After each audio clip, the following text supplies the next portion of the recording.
Saya seorang dokter, saudara, dan ini beberapa tampilan pasien saya. Pasien saya itu semuanya bebannya tuh berat-berat. Jadi mereka memiliki beban berat, ya, dengan segala beban-beban lainnya.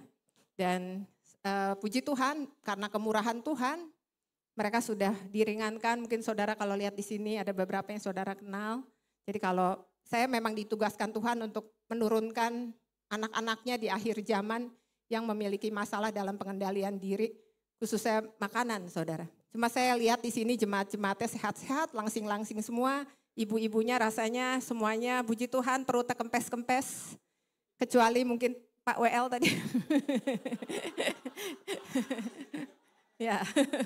Nah ini ada Pastor Gilbert yang udah turun 24 kilo, tuh ada Sari Simorangkir, ada Pak Jesse Lantang, ya, ada Frankie Kuncoro. Dan di bawah situ ada Pak Albert Tanoni juga teman sekolah saya, ya, saat ini ada Bang Welyar, udah turun banyak juga. Dan ini ada para senior-senior, mungkin slide berikutnya.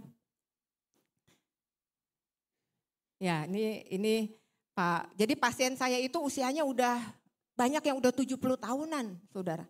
Katanya cuman ya bisa nurunin tuh cuman di sini, katanya gitu, saudara. Ini ada Pak Obaja dari Solo. Nah ini Pak Rektor, ya. Waktu saya diundang ibadah di Kalimantan, saya bilang ini saya merasakan dua hadirat. Hadirat Tuhan dan hadirat Pak Rektor. Agak gemeteran, saudara. Tapi kalau sama hadirat teman satu sekolah, enggak, ya lumayan. Nah sebelah sini juga ada Gembala Sidang, ya, ada Pak Niko sama Pak Abraham Kontrat. Puji Tuhan, dan banyak dari mereka yang dipulihkan, itu bukan karena hebatnya saya, tapi semua karena hebatnya Tuhan kita Yesus Kristus. Amin. Beri kemuliaan buat Dia. Nah, saudara, hari ini saya ingin membawakan tema mengenai murah hati, ya, dari yang diambil dari Lukas 6 ayat 36. Beginilah firman Tuhan. Hendaklah kamu murah hati sama seperti Bapamu adalah murah hati. Nah, saudara, ini adalah kata-kata Yesus kepada murid-muridnya. Bukan kepada kawanan orang banyak, tapi hanya kepada murid-muridnya. Yaitu juga termasuk saudara dan saya. Karena kalau kawanan orang banyak yang ngikut-ngikut Yesus kemana-mana, itu bukan muridnya, saudara. Murid-muridnya itu adalah orang-orang yang mau mengikuti jejak gurunya. Kalau film silat dulu yang namanya murid, gurunya nendang, muridnya harus ikut nendang. Gurunya punya teknik apa, muridnya juga harus punya teknik itu, gitu, saudara. Jadi ini perintah Tuhan bahwa kamu harus murah hati sama seperti Bapakmu juga murah hati. Nah, saudara, panggilan sebagai Bapak itu cuma ada di kita loh, di orang Kristen. Di agama lain, itu Tuhan itu tuh sesuatu yang jauh, yang sangat kudus, yang sangat suci, gak bisa terjangkau, saudara. Tapi hanya di Kristen yang bisa kita memanggil Allah itu adalah Bapak kita. Jadi kita itu adalah anak-anaknya. Kita lihat di Galatia 3 ayat 26. Ketika kita beriman, saudara, kepada Yesus, maka kita itu adalah anak-anak Bapak, saudara. Dikatakan sebab kamu semua adalah siapa, saudara? Anak-anak Allah karena iman di dalam Yesus Kristus. Wow, saudara, bayangkan kita itu adalah anak-anak yang punya dunia, yang punya alam semesta. Nah, saudara, kalau sudah punya anak pasti tahu deh. Karakter seorang anak itu sangat ditentukan oleh genetik orang tuanya sama cara asuh orang tuanya. Contoh, tadi saya ketemu sama anaknya Pak Prima, Jason. Pas sekali saya ketemu, saya langsung tahu itu rambutnya Pak Prima. Karena DNA-nya Pak Prima, betul? Bukan DNA mamahnya, rambutnya ya. Tapi kulitnya, itu kulit mamahnya. Jadi seorang anak pasti menyerupai orang tuanya. Karakternya pasti menyerupai orang tuanya. Sama seperti saya dulu, ya. Dulu waktu saya masih remaja, saya selalu dididik sama orang tua saya, sama mami saya, almarhum. Kalau jadi orang tuh harus jadi orang jujur. Mami jujur ke orang-orang, Sisi juga harus jadi orang jujur. Saya terus terang waktu baca ayat ini, itu saya kengiang sama perkataan mami saya.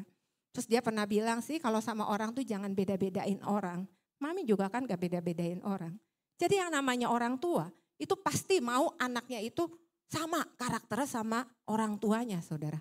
Demikian juga dengan Bapa kita di surga. Ia mau karakter kita anak-anaknya itu serupa dengan karakter Bapa.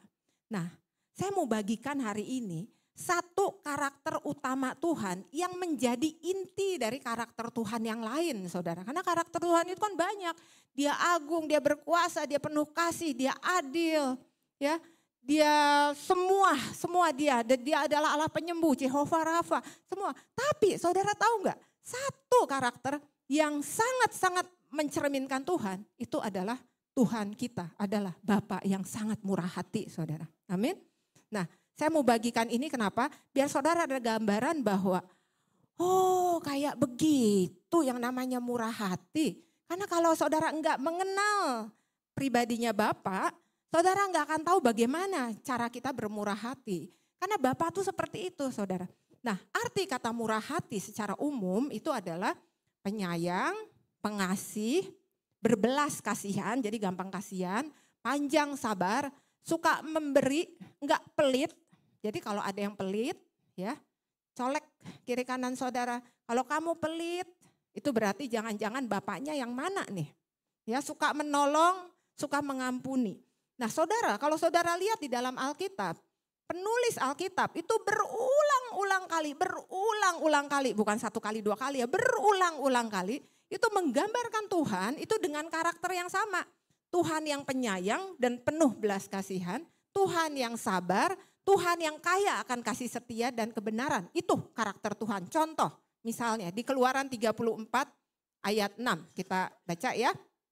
Ini adalah saat Tuhan memperkenalkan dirinya kepada bangsa Israel di padang gurun, saudara.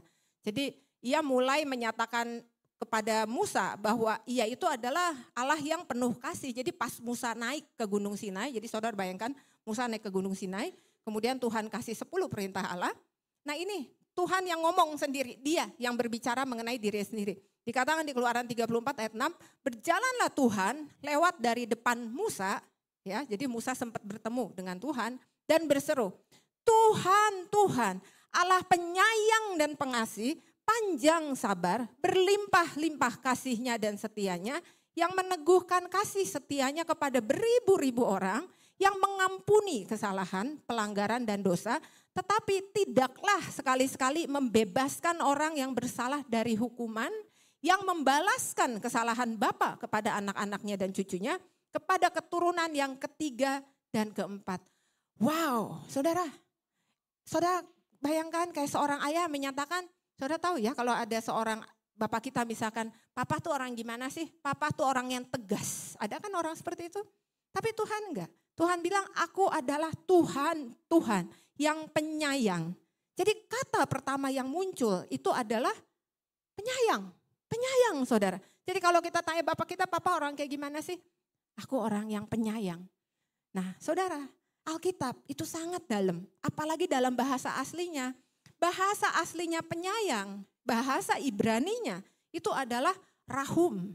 Ya, kata bendanya itu adalah rahamim.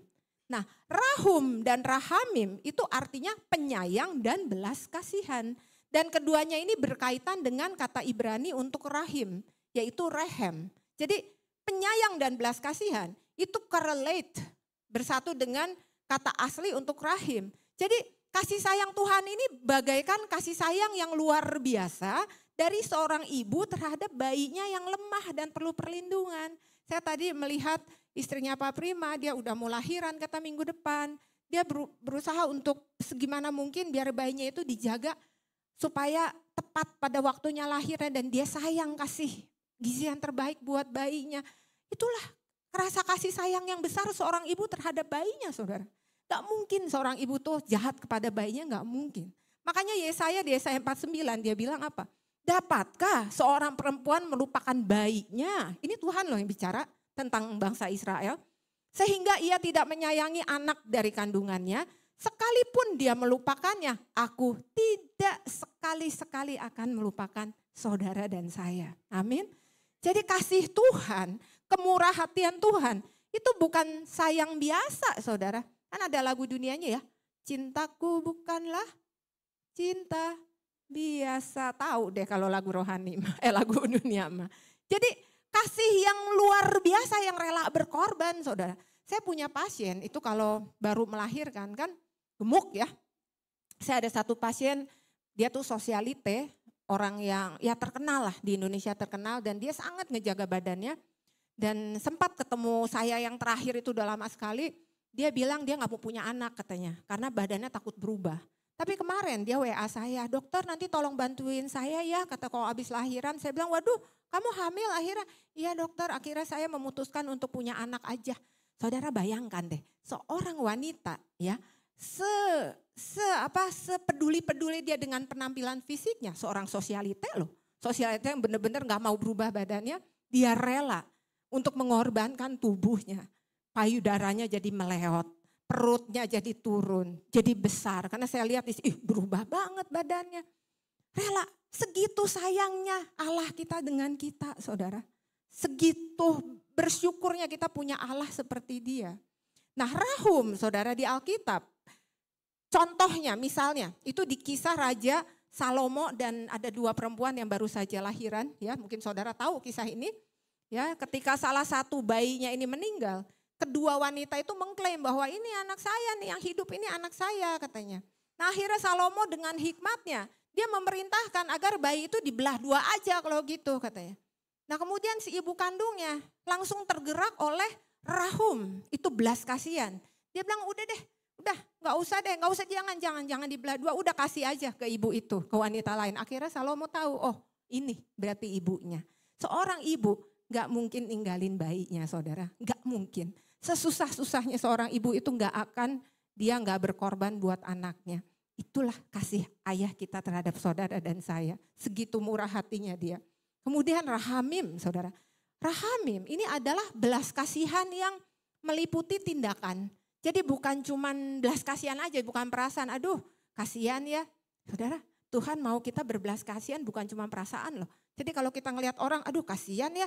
Dengan tindakan, Rahamim. Dan menariknya saudara, kata Rahamim ini adalah kata yang paling sering dipakai di dalam Alkitab untuk menggambarkan kemurahan Allah saudara. Contoh, waktu pas bangsa Israel tertindas di Mesir, itu Allah mendengar jeritan mereka, kemudian digerakkan oleh belas kasihnya, Rahamimnya Allah. Akhirnya Allah menyelamatkan mereka. Kemudian waktu di padang gurun, Israel kan kelaparan, kehausan. Ya mereka teriak sama Tuhan, Tuhan tolong kami, Tuhan tolong kami. Apa yang Tuhan lakukan? Dia bukan cuma belas kasihan, dia menunjukkan rahumnya, rahamimnya. Dia memelihara bangsa Israel seperti anaknya saudara. Dia kasih makan, dia kasih minum, dia kasih pakaian, bahkan dia tuntun pakai tiang awan dan tiang api saudara. Jadi karakter ini murah hati, ini adalah karakter Tuhan yang nomor 1. Tuhan itu penyayang saudara dan panjang sabar dan penuh dengan rasa belas kasihan. Itu adalah tengah center dari hatinya Tuhan. Nah saudara, mungkin biar ada gambaran saya ingin saudara membayangkan ya zaman dahulu kala. Zaman kuno dulu sebelum Tuhan Yesus datang saudara.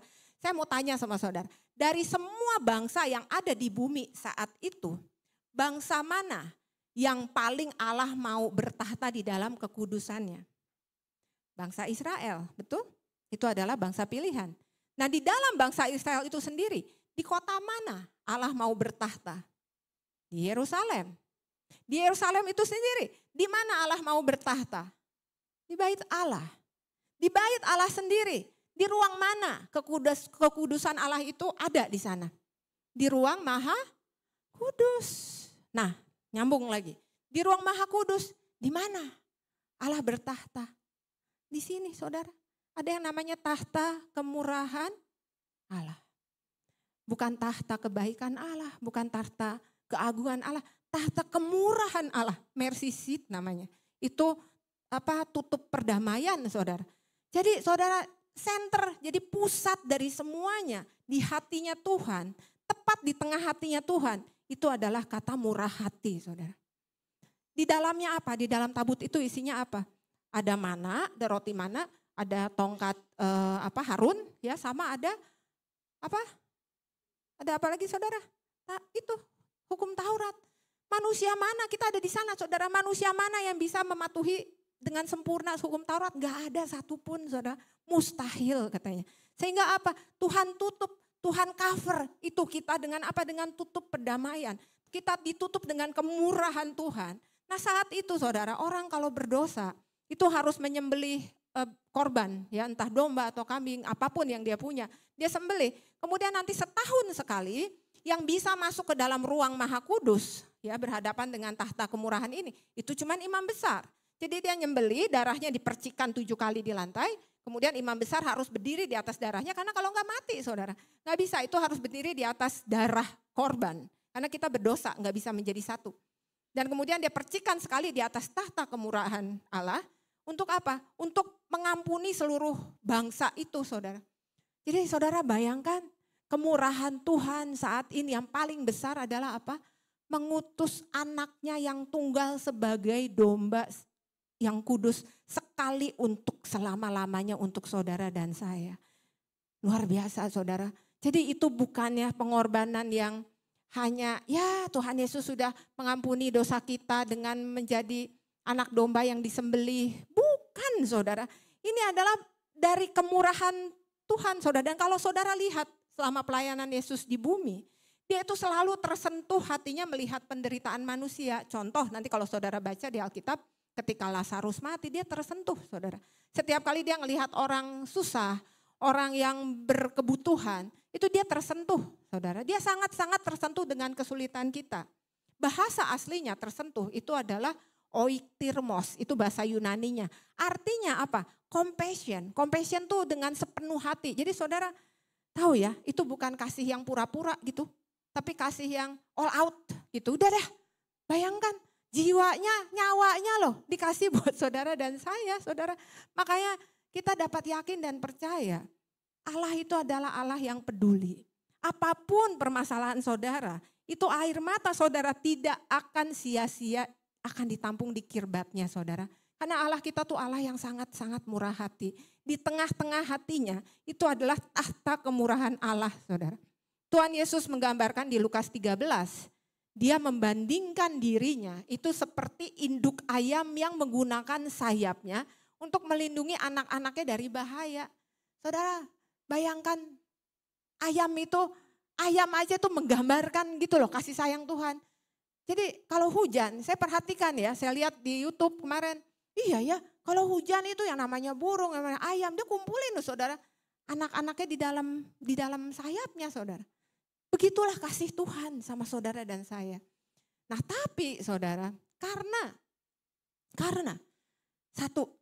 Allah itu punya karakter adil, dia tidak bisa membebaskan kita dari hukuman kematian kekal karena dosa. Di satu sisi Allah adalah kasih. Dia ingin menyelamatkan saudara dan saya. Kasih Allah dan keadilan Allah yang bisa mempertemukan itu hanya kemurahan hati Tuhan saudara. Amin. Hanya kemurahannya lah yang bisa mempertemukan antara kasihnya dan keadilannya. Di satu sisi dia harus mengasihi, dia harus menyelamatkan. Di satu sisi saudara dan saya layak menerima penghukuman. Itu gak akan bisa kalau gak ada kemurahan Allah saudara. Hukuman dari dosa itu adalah kematian kekal. Makanya kalau saudara bisa ada sampai hari ini, itu bukan karena hebatnya kita saudara. Itu karena kemurahan Tuhan. Nah hidup yang murah hati inilah yang Yesus selalu serukan untuk diikuti oleh kita sebagai anak-anaknya. Haruslah kita murah hati seperti Bapakmu adalah murah hati. Ya makanya saudara kalau saudara ngelihat orang kesusahan, saudara ngelihat orang kesulitan, saudara hendaknya sama seperti Bapak. Kita kan anak-anak Bapak. Ada 2 alasan setidaknya kenapa kita harus bermurah hati. Nomor 1 saudara, karena kita adalah anak-anak Allah. Ya, orang dunia itu nggak bisa ngelihat Allah saudara. Orang dunia nggak bisa ngelihat Allah Bapa. Orang dunia juga nggak bisa ngelihat Allah Putra. Orang dunia cuma bisa ngelihat saudara dan saya sebagai anak-anaknya. Apakah menggambarkan dia atau tidak. Makanya karakter kita harus semakin diubahkan menjadi seperti Bapa. Lah kalau kitanya marah-marah gimana dia bisa melihat Bapa. Contoh ya saudara, by the way arti kata Kristen itu kan adalah serupa seperti Kristus. Contoh ya saudara saya dulu waktu saya kecil saya ingat sekali. papi saya almarhum itu dia orangnya sangat-sangat murah hati ya, makanya waktu pas saya mau membawakan firman ini saya bilang, wah ini contoh nyata banget gitu. Jadi papi saya tuh orang yang sangat bermurah hati dengan orang-orang kecil, saudara. Jadi dulu mereka tuh tinggal di satu komplek ya, dan di komplek itu tuh rumahnya dijaga gitu ya. Jadi di depan tuh ada satpam. Nah, papi saya punya kebiasaan setiap pagi itu ke Indomaret ngopi. Jadi di luar komplek tuh ada ruko yang ada Indomaret dan dia ngopi di sana. Setiap kali dia keluar melalui pos satpam, dia selalu ngasih uang. 20.000, 50.000, dia selalu ngasih uang. Kemudian dia jalan ke Indomaret itu melewati kantor kami ya, dan kadang ada ketemu pegawai yang di sana, dia ajakin ngopi, saudara. Ayo kita ngopi yuk, ke situ mau ikut enggak? Enggak om, manggilnya juga om, bukan bapak loh. Dia senangnya dipanggil om sama karyawannya. Ikut aja nggak apa-apa kok, nggak mau. Banyak kan nggak mau, nggak enak katanya. Akhirnya dia jalan ke Indomaret dan orang-orang yang ada di sana ya, si mbak-mbaknya, si tukang kopinya ditawarin saudara. Ayo minum aja nggak apa-apa, nanti saya bayarin. Papi saya gitu saudara orangnya. Sampai dia punya gelasnya sendiri di sana, dia punya kopinya sendiri di sana. Saya tahu karena pas waktu meninggal banyak sekali orang kecil yang datang. Saya sampai nangis karena di bawah ini gelas papi yang aduh baik banget bapak itu katanya. Dan begitu dia pulang lagi ke komplek, kan lewat lagi satpam. Dikasih lagi uang saudara. Jadi 2 kali. Makanya ketika papi meninggal tuh kehilangan. Nah satu ketika saudara, ketika saya lagi praktek. Memang pasien saya itu enggak semuanya orang yang punya. Saudara, ada beberapa yang dari kalangan menengah sangat ke bawah. Jadi ya mereka enggak mampu bayar ya. Ya saya pasti bantu mereka. Dan satu ketika ada salah satu dari mereka yang bilang gini, aduh dokter makasih ya, dokter tuh orang baik. Pasti papa mamahnya juga orang baik. Saudara, mereka gak pernah ngelihat loh papi saya. Mereka gak kenal papi saya. Tapi begitu dia ngelihat saya, dia ngelihat papi saya. Demikian juga orang dunia gak kenal sama Tuhan Yesus. Tapi begitu dia ngelihat saudara, dia bisa ngelihat Tuhan Yesus di hidup saudara. Amin. Amin. Makanya jangan marah-marah. Jangan pelit. Kalau marah-marah siapa yang bisa ngelihat Tuhan? Jangan-jangan bapaknya juga pelit. Padahal kan enggak. Bapak kita itu bermurah hati saudara. Ya makanya banyak sekali anak Tuhan itu seringkali lupa asal usulnya. Bahwa bapaknya itu Bapa di sorga. Mereka ketika lahir baru itu sudah punyanya Tuhan Yesus. Ya, saya kalau pergi-pergi ke luar negeri ya, lagi bawa anak-anak jalan-jalan. Saya enggak pernah bongkar koper saudara. Saya selalu taruh segala macam barang kita tuh pasti di dalam koper. Saya nggak pernah mau membongkar isi koper itu, kenapa?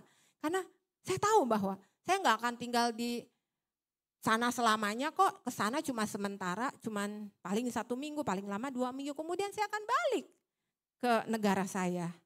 Nah banyak sekali orang Kristen sekarang yang membongkar isi koper mereka dan menjadi beradaptasi dengan tempat mereka berkunjung yaitu di dunia ini.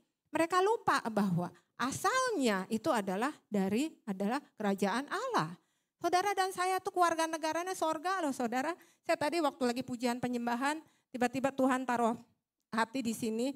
Betapa bersyukurnya dan beruntungnya ya kita ada di sini bisa mengenal kita yang dipilih loh saudara. Siapalah kita, banyak orang di luar sana kebingungan, aduh saya harus gimana, kesulitan ekonomi, kesulitan segala macam.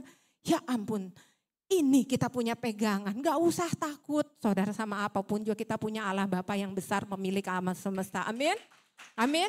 Ya, makanya di sini we walk by faith, not by sight. Percaya deh saudara, Allah kita itu adalah roh.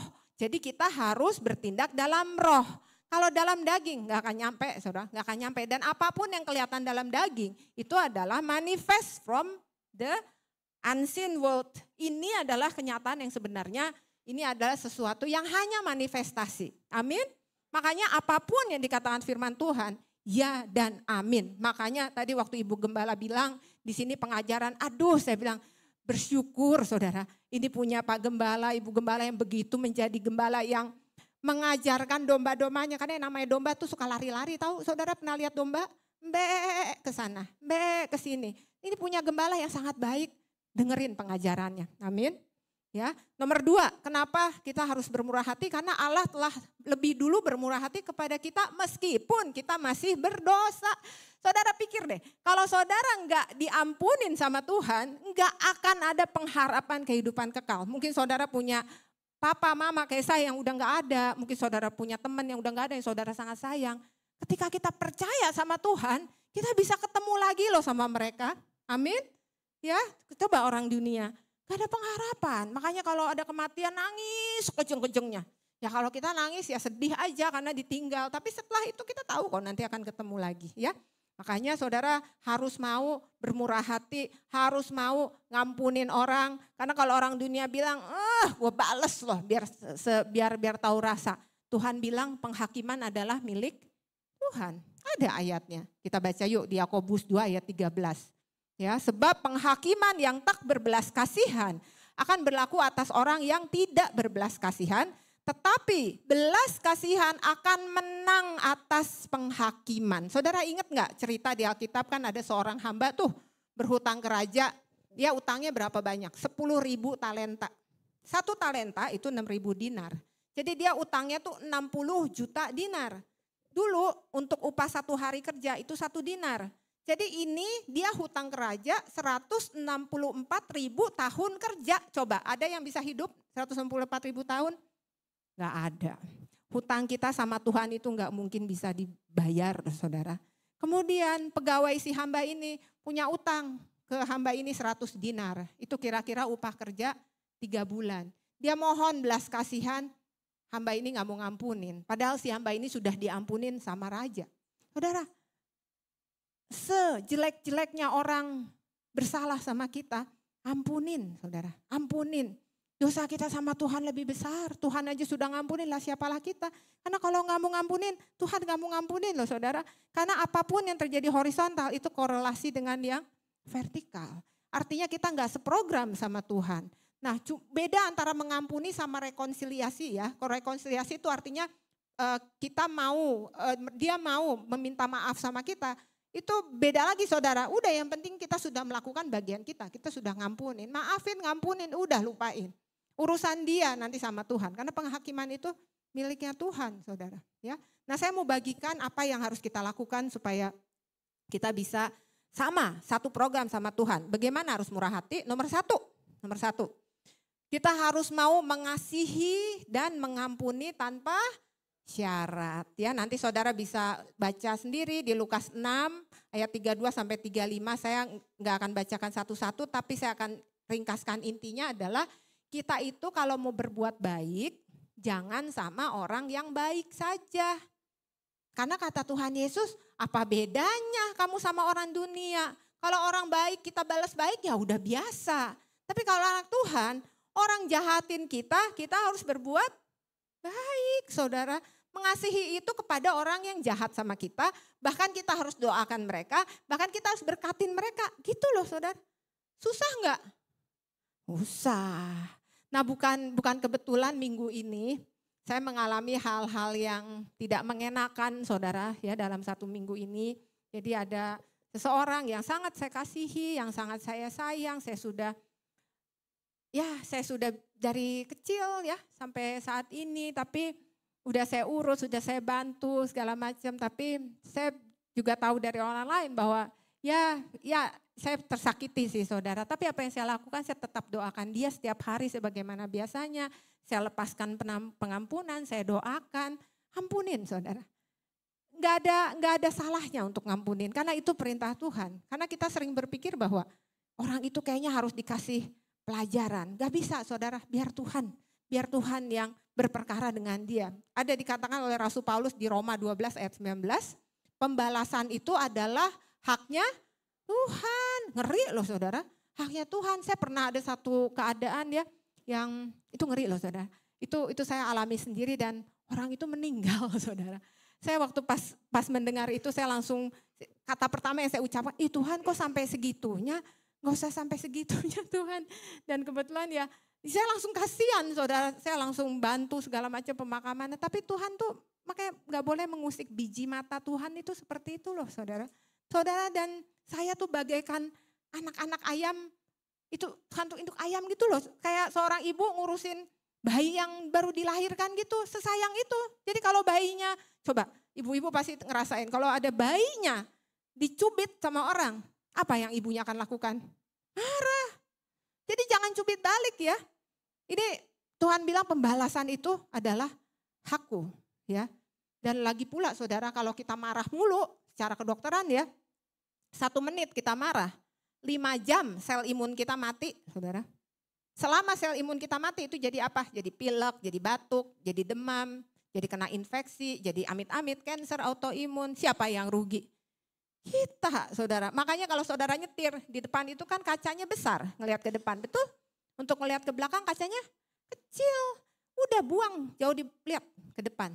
Amin. Ya, saya yakin jemaatnya di sini Pak Immanuel pasti memberikan contoh yang luar biasa. Amin. Nomor 2, kasih itu jangan berpura-pura. Ya, Tuhan Yesus bilang kasih itu enggak boleh pura-pura.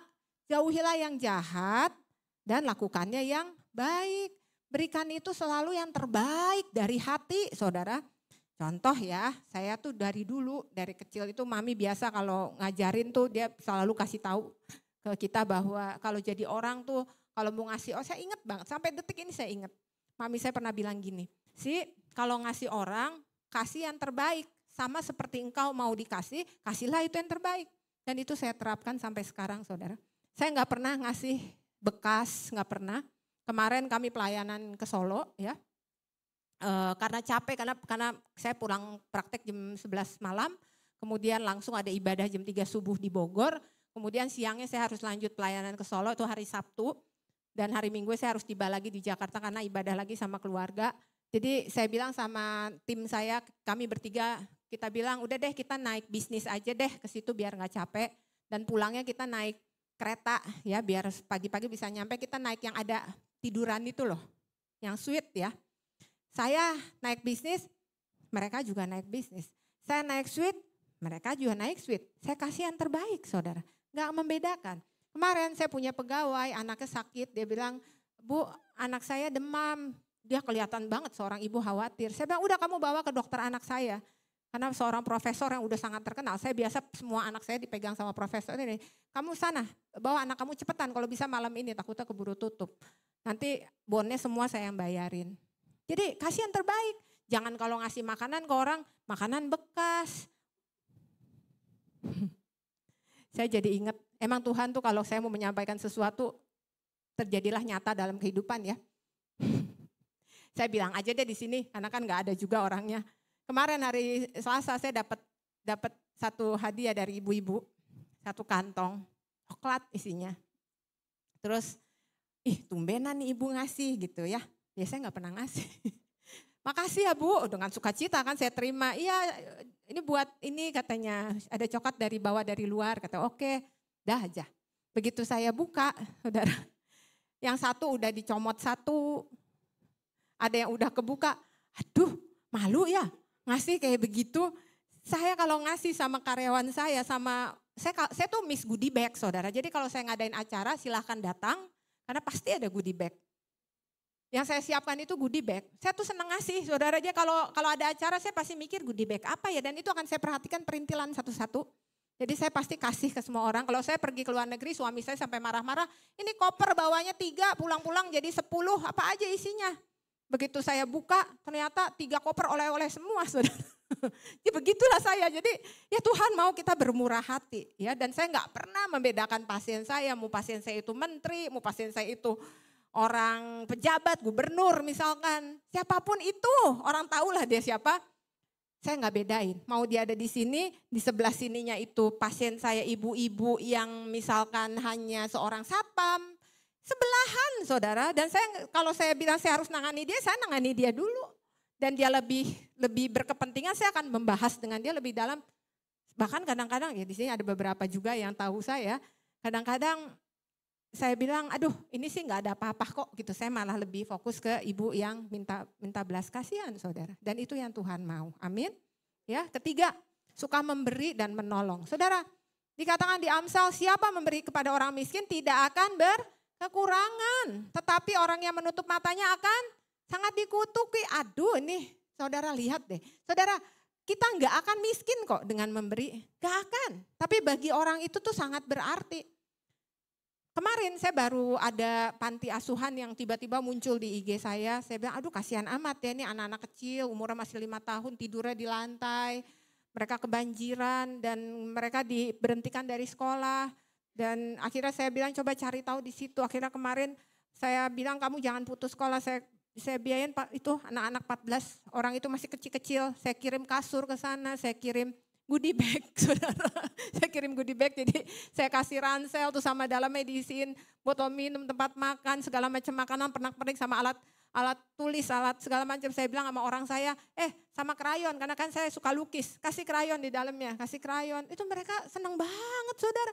Bagi mereka sesuatu, karena saudara itu diberkati sama Tuhan untuk memberkati. Saudara, kemurahan Allah itu enggak stop sampai saudara loh. Saudara tuh punya tugas untuk menyalurkannya lagi. Saudara ingat enggak di Israel tuh kan ada dua laut. Satu laut mati, satu laut Tiberias. Dua-duanya itu dapat sumber mata air yang sama loh saudara. Tapi apa yang membedakan adalah di laut mati sama sekali enggak ada kehidupan. Karena air yang dia dapat dia tampung untuk dirinya sendiri. Enggak dialirin lagi. Sedangkan laut Tiberias itu banyak ikan di sana jadi pusat kehidupan bagi bangsa Israel. Kenapa? Karena begitu dia terima, dia alirin lagi saudara.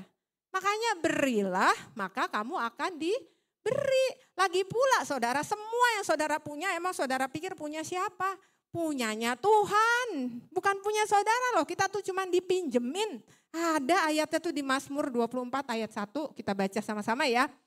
Biar nempel, 1, 2, 3, Mazmur Daud. Tuhanlah yang empunya bumi serta segala isinya dan dunia serta yang diam di dalamnya. Gak ada satupun yang saudara kenakan, baju, tas, makanan, bahkan pasangan saudara, bahkan anak saudara, bahkan orang tua saudara yang bukan miliknya Tuhan. Itu semua adalah miliknya Tuhan. Makanya gak usah khawatir saudara. Berjalan bersama Tuhan itu kita tinggal minta kemurahan Tuhan, Tuhan tolong. Berjalan dengan iman, bukan wow siapa saya, gak bisa saudara. Saudara itu gak ada apa-apanya di mata Tuhan. Tuhan itu yang punya segalanya. Nah saudara, ketika kita melakukan apa yang Tuhan perintahkan, kita menjadi murah hati. Tuhan itu tidak mau berhutang saudara. Apa akibatnya? Nomor 1, nih akibatnya. Berkat Tuhan akan tercurah sampai anak cucu. Saya kalau ada sampai hari ini, itu bukan karena saya, itu karena orang tua saya. Semua yang dia lakukan. Di Mazmur 37 ayat 25 dikatakan, dahulu aku muda, sekarang telah menjadi tua, tetapi tidak pernah kulihat orang benar ditinggalkan. Atau anak cucunya meminta-minta roti, enggak ada tuh dalam sejarah dan firman Tuhan itu ya dan amin. Tapi baca ayat berikutnya di ayat 26, apa? Tiap hari ia menaruh belas kasihan dan memberikan pinjaman. Dan anak cucunya menjadi berkat. Saudara, Tuhan itu enggak pernah berhutang saudara. Kalau saudara melakukan hal demikian, dikatakan di Amsal 19 ayat 17. Siapa yang menaruh belas kasihan kepada orang yang lemah, memiutangi Tuhan yang akan membalas perbuatannya itu. Tuhan itu pasti ganti saudara. Ketika saudara kasihan sama orang, saudara kasih sesuatu sama orang, saudara enggak pelit. Ya, disitulah pintu berkat Tuhan terbuka. Kenapa? Karena kita satu program sama Tuhan. Saudara akan diberkati, Tuhan akan sayang. Ya sama aja kayak kita punya anak. Ini anak kita bilang, nak kamu kasih itu ke dedek tuh, kasih. Si kakaknya bilang, gak mau. Abangnya bilang gak mau, ini kan punya abang. Kan papa udah kasih ke abang, gak mau. Abang gak mau kasih. Apa yang kita pikirkan? Ini anak pelit nih, disuruh ngasih ke adiknya gak mau. Udah deh, lain kali mah dia gak akan dibeliin lagi. Betul? Tapi kalau dia rela hati, murah hati, udah nih. Apa yang terjadi sama hati bapak? Apalagi bapaknya penuh belas kasihan loh. Aduh nih anak baik banget ya, kamu mah anak papa banget ini sih. Tapi kalau anak kepelit, kamu anak siapa? Anak iblis atau anak papa? Ya, karena kalau anak papa pasti murah hati saudara. Dan yang kedua, saudara akan berbahagia. Ini di Matius 5 ayat 7 dikatakan, berbahagialah orang yang murah hatinya karena mereka akan beroleh kemurahan. Saudara, prinsip dunia itu beda sama prinsipnya Tuhan. Kalau dunia bilang ambil sebanyak-banyaknya, Tuhan bilang berilah maka kamu akan diberi. Betul? Ya, beda saudara, beda banget. Jadi dia bilang berbahagia katanya. Orang yang murah hati. Nah, kenapa bisa berbahagia? Bahasa Inggrisnya itu blessed, jadi diberkati saudara. Kenapa? Tahu saudara, ini ada penelitian ya, penelitian kedokteran. Jadi kalau kita memberi, ini secara jurnal ya, keluar tuh hormon serotonin, itu yang bikin happy, hormon dopamin, sama hormon oksitosin, itu yang bikin kita jadi sukacita gitu loh. Makanya dikatakan berbahagia. Dan dibilang juga bisa nurunin depresi, nurunin tekanan darah, ngurangin stres, bisa panjang umur. Jadi kalau yang ada tekanan darah tinggi, coba jangan-jangan kurang memberi saudara. Demikian juga memaafkan. Memaafkan itu bisa ningkatin sel imun, ya ngurangin rasa sakit, bisa bikin tidur nyenyak. Jadi kalau ada bapak-bapak yang gak bisa tidur, ibunya tolong colek, "Pah, kamu udah ngampunin belum? Siapa yang ada di otak sekarang nih, di otak saudara ampunin. Nanti malam kalau gak bisa tidur, kamu belum ngampunin si itu kali itu. Ampunin saudara." Makanya dikatakan di Amsal 11, orang yang murah hati berbuat baik kepada diri sendiri, bukan kepada orang lain loh saudara. Saudara mau sehat enggak? Murah hati, ya ampunin. Tetapi orang yang kejam menyiksa badannya sendiri, ya kan? Alkitab tuh tahu loh sebelum kedokteran ada. Nomor 3, orang yang murah hati akan mendapat kemurahan Tuhan. Ya, seolah-olah gini loh saudara, kalau saudara murah hati itu seolah-olah ya gini, saudara bilang sama Tuhan gini, "Tuhan ingat aku ya kalau nanti suatu saat aku yang down nih, lagi butuh pertolongan. Tuhan ingat aku ya, kasih kemurahan-Mu kepada aku ya, turunkan kemurahan-Mu atasku ya. Tuhan lihat kan, ini aku bermurah hati sama dia, aku nolong dia. Nanti suatu saat ketika aku yang lagi down Tuhan, Tuhan tolong aku ya." Tuhan pasti akan tolong saudara. Saudara pernah enggak misalkan suatu ketika lagi drop, ya lagi drop banget, kayaknya aduh dunia tuh kayaknya gimana gitu. Tapi tiba-tiba ada satu ibu-ibu datang, "Jeng, nih saya bawain ini."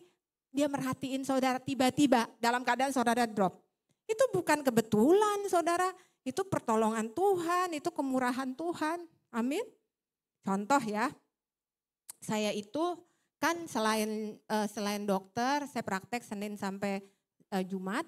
Ya, saya juga punya anak 3 saudara, anak saya masih minil-minil, masih 12 tahun, 11 tahun, 6 tahun. Yang mereka masih kerjanya mam gitulah tiap hari. Jadi antara kesibukan bekerja, kesibukan sebagai seorang ibu, dan juga ada kerjaan lain yang harus saya lakukan dengan suami, dan juga saya pelayanan harus mempersiapkan saudara. Terus juga saya juga sedang ambil sekolah juga dengan Pak Prima. Jadi dan sekarang lagi saya harus nyusun disertasi juga, dan sekarang juga saya lagi menyusun sesuatu hal yang lain juga untuk kerjaan saya di klinik. Jadi aduh itu hektik saudara. Tapi Tuhan tahu ini anaknya nih nggak ada waktu sama sekali. Pak Prima juga jadi saksi. Kemarin waktu lagi kuliah, lagi Zoom ya. Semua orang belum dapat judul penelitian. Saya udah dikasih judul penelitian saudara. Udah dikasih judul beserta dengan bla bla blanya di dalam. Saya bilang ini mah udah jadi, tinggal jalan aja. Saya bilang, "Ibu," dia bilang si rektor si dosennya bilang gini ke semua, "Jangan ngiri ya sama Ibu Cici ya. Jangan ngiri ya, karena yang senyum-senyum aja yang lain." Pas waktu saya nyusun khotbah ini saya bilang, mungkin saya lebih bermurah hati.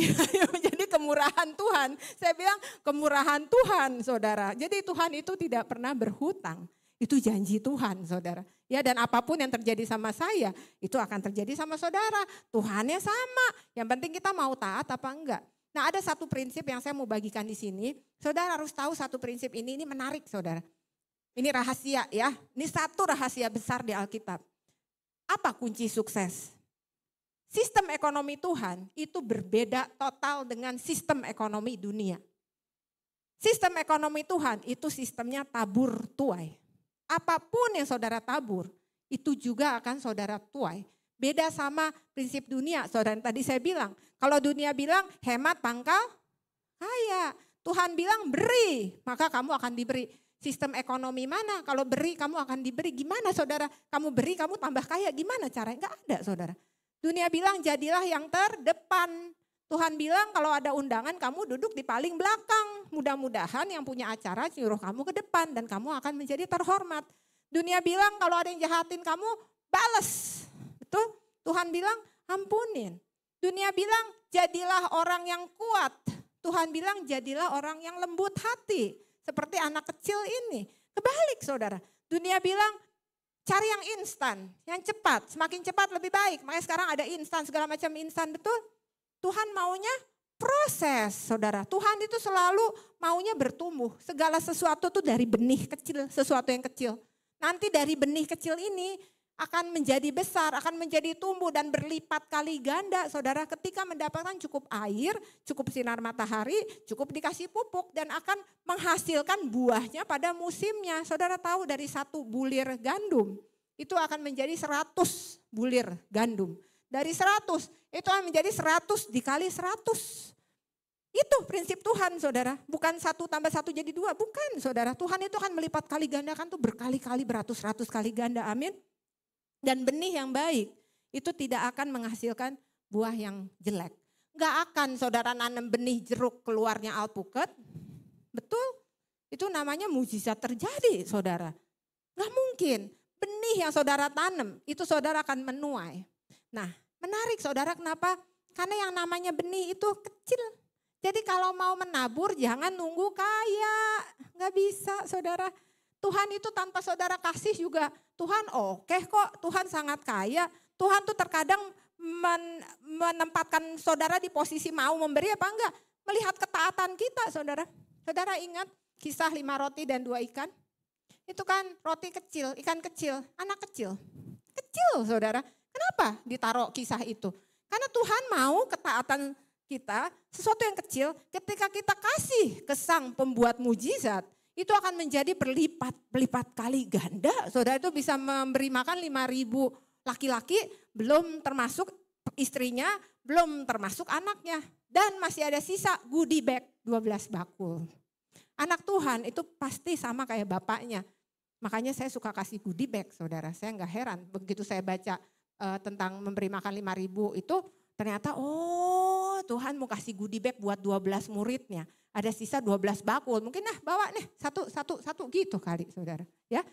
Nah makanya di Amsal 11 saudara baca ya. Ini ada yang menyebar harta tetapi bertambah kaya. Ada yang menghemat secara luar biasa namun selalu berkekurangan. Siapa yang banyak memberi berkat diberi limpahan. Siapa memberi minum ia sendiri akan diberi minum. Jadi saudara kesimpulan prinsip ekonomi dunia itu prinsip ekonomi Tuhan itu beda dengan dunia. Jangan pelit, kasih tahu kiri kanan. Jangan pelit. Jangan pelit buat memberi, jangan pelit buat mengampuni. Ya, kalau ada yang belum diampuni, ampuni. Kalau enggak Tuhan enggak akan ngampuni saudara. Berilah kamu akan diberi. Ini siapa yang bicara? Tuhan saudara. Ini Tuhan Yesus yang ngomong di Lukas 6 ayat 38. Nih ya, ini berlimpah-limpah. Lihat saudara, berilah dan kamu akan diberi suatu takaran yang baik, yang dipadatkan, yang digoncang, yang tumpah keluar. Itu kebanyakan saudara. Akan dicurahkan keribaanmu sebab ukuran yang kamu pakai untuk mengukur akan diukurkan kepadamu. Saudara saya kasih satu kesaksian penutup ya, saya undang imam musik, WL Singer untuk maju ke depan. Karena terus terang, ini tadi saya dikasih mic sama suami saya, udah lama sih. Karena dia bilang kamu tuh ya nggak boleh, kamu bisa melakukan apapun tapi jangan nyanyi. Takutnya pada pingsan katanya. Jadi dia kasih saya mic itu. Gitu. Mungkin dia kaget kalau saya berganti mic. Kata dia setidaknya suara kamu mirip Ariel Mermaid katanya. Sedikit. Nah saudara saya mau kasih kesaksian penutup ya. Dulu waktu saya kecil,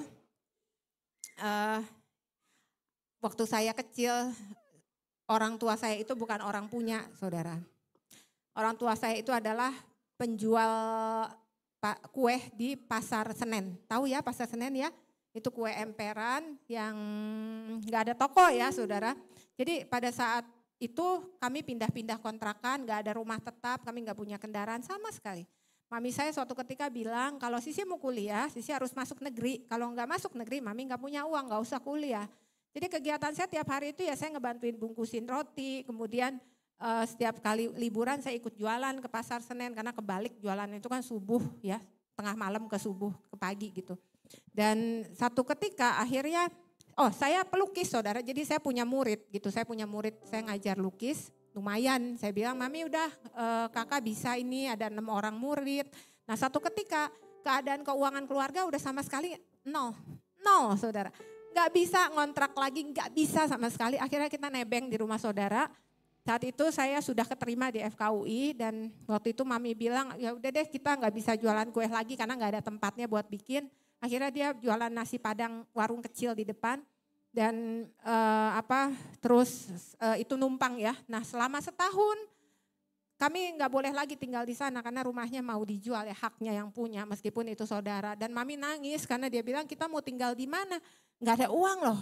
Saya punya baju aja cuma 6 pasang saudara. Bukan 6 pasang, 6 biji. Masih ada kemarin pas saya temukan setahun yang lalu di dalam kotak. Ya ampun baju saya dulu cuma segitu-gitunya gitu.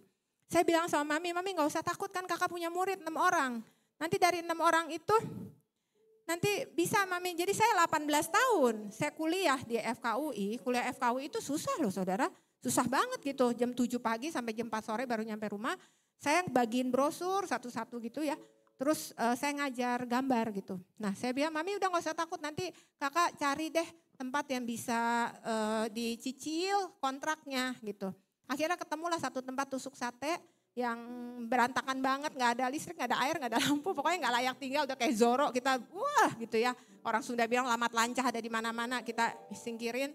Terus saya bagiin brosur dan saya ngajar tiap hari pulang kuliah. Hampir nggak ada waktu buat belajar lah saudara. Sama sekali nggak ada waktu buat belajar. Dan itu saya lakukan dengan tekun, dengan iman, melangkah dengan iman. Tapi apapun yang saya punya, semua saya kasih ke orang tua saya 100%. Bukan 20%, bukan 10%, bukan 30%, 100%. Apapun yang saya punya dari saya masih ngajar, sampai saya jadi dokter dan saya selesai kemudian mengambil pendidikan, semua 100%. Buat mereka, saya cuma minta kalau memang ada yang memang saya misalkan Mami minta pas terakhir ya dikasih.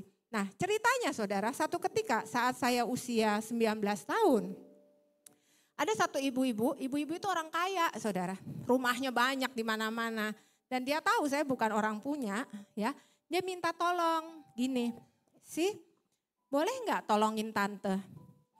Itu di depan ada gereja. Kasihan sekolah minggunya terlalu polos, tolong lukisin ya di dinding. Saat itu saya punya beberapa asisten gitu buat ngajar gambar. Oh boleh tante gak apa-apa nanti dibantuin. Berapa bayarannya? Gak usah tante masa ngias rumah Tuhan saya minta bayaran. Gak usah udah kasih makanan aja. Dikasih tuh nasi padang setiap hari ya. Untuk tim saya mungkin ada sekitar 7 orang sama saya.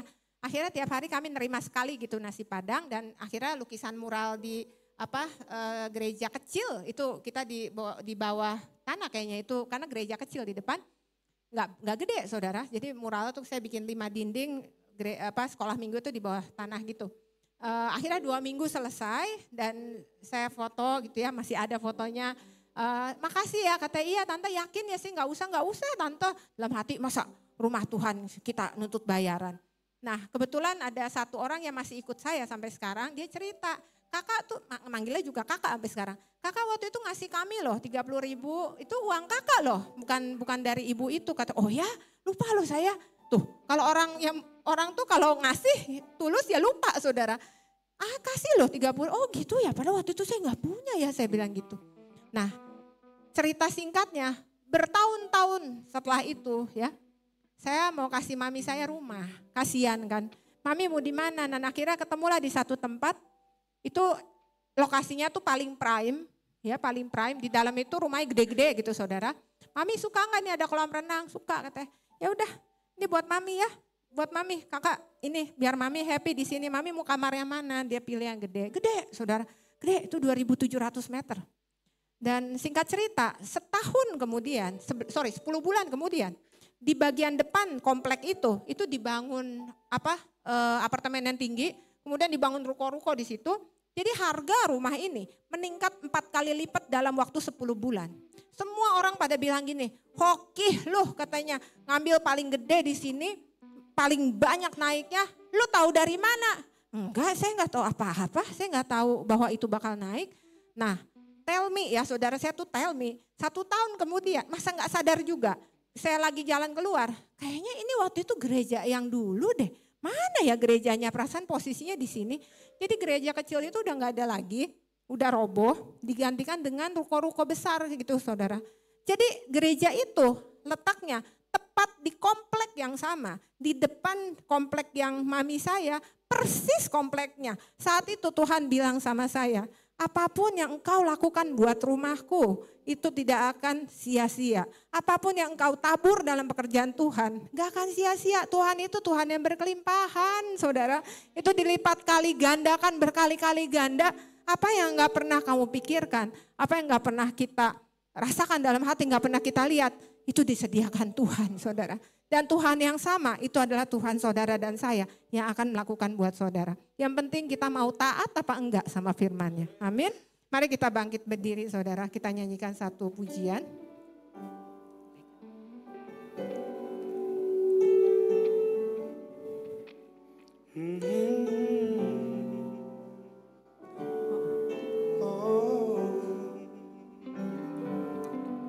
Oleh karena kemurahan Tuhan ku ada sampai hari ini. Oleh karena kebaikan Tuhan, janji-Mu terjadi bagiku. Ku sembah Kau Tuhan, ku mengangkat tanganku, selamanya Kau ajaib bagiku. Ku sembah Kau Tuhan, ku mengangkat tanganku, selamanya Kau hebat bagiku. Bapa yang baik, terima kasih Tuhan atas firman-Mu. Bapa, Engkau tanamkan firman ini menjadi rema di dalam kehidupan kami ya Tuhan. Dan kami mau melangkah dengan iman. Kami tahu bahwa Engkau adalah Bapa yang sangat murah hati. Dan kami mau berjalan seturut Engkau ya Tuhan. Pimpin kami Tuhan. Kami mau mengikuti Engkau. Kami mau bermurah hati sebagaimana juga Engkau murah hati. Makasih Tuhan. Makasih. Janji-Mu menjadi bagiku. Ku sembah Kau Tuhan, ku mengangkat tanganku, selamanya Kau ajaib bagiku. Ku sembah Kau Tuhan, ku mengangkat wajahku, selamanya Kau hebat bagiku. Haleluya.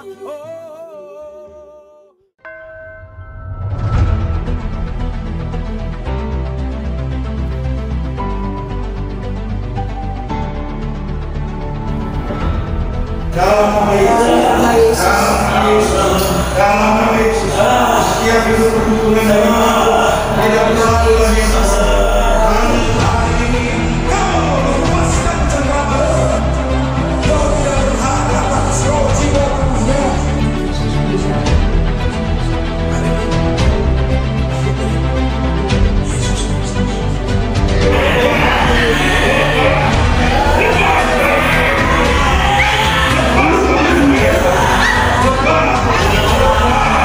Jadi pada saat dia dibaptis, setelah dibaptis dia tidak intim dengan Tuhan. Maka dengar baik, pada saat iblis coba menghancurkan dia, maka habislah dia.